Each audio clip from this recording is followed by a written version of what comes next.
As you look at women who are just starting their career in their 20s or maybe in their 30s and are experiencing burnout, we have seen record rates of burnout through the pandemic and pressures on women. Uncertain economic environment doesn't help the situation. What's your advice for women? Let's start broad, just in any sector, in any career right now who might be thinking, oh, I can't do it, I need to take a sabbatical, or I need to make a change, or this is just feeling too hard. What do you say to them? First of all, I would say I think that this has been a very hard environment for a lot of people, and I hope that through things like good reporting like yours and elsewhere, people are at least more aware of the unique, and I'll call them extra challenges that working moms have. Not that the environment hasn't been challenging for everybody. And my advice would be, if you feel like your current situation isn't sustainable for yourself, find a place that does sustain you and can still work with your life, your family, as well as your work. Now that might be starting something yourself, which could be like, going freelance instead of working so you can have more control of your hours. Or frankly, these days, just finding a company. Many of the companies now allow people to work flexible hours from home. Now that's assuming you love what you do. If you don't love what you do, then maybe think about, what do you love doing? And maybe that is like a complete career change, because we've been reading about people who do that too. And you brought up sabbatical. Like, I'm a believer in sabbaticals. I took a sabbatical when I made my decision to leave my big firm and start my own thing. So I'm all for sabbaticals. I think that if you're fortunate enough to have one from your company, you should take advantage of it.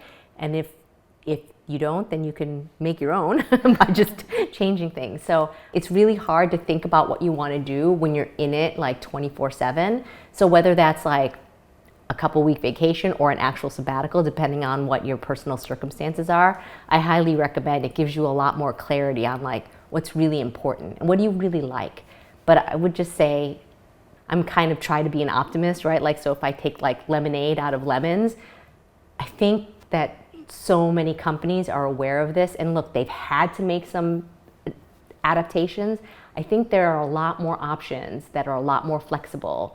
I think very few jobs require like 40 hours a week during set hours in a specific location away from your family and your other responsibilities. If you're in one of those, then I think there are plenty of other interesting both companies and careers that are a lot more open.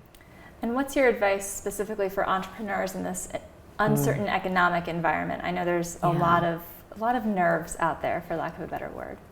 Yeah, so the advice that I give the entrepreneurs that I'm fortunate enough to work with is the following, which is, so we don't control the macroeconomic environment, we never have.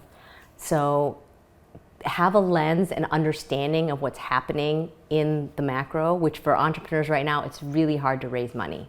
So I don't know when that's going to get better, but I don't think it's going to be anytime real soon. So then you should think about, well, the money that you have today, what's the best way that you can invest it? Whether that's, if you're far enough along, becoming profitable so that you have control of your own destiny, as I say. You'll decide if and when you ever raise more money.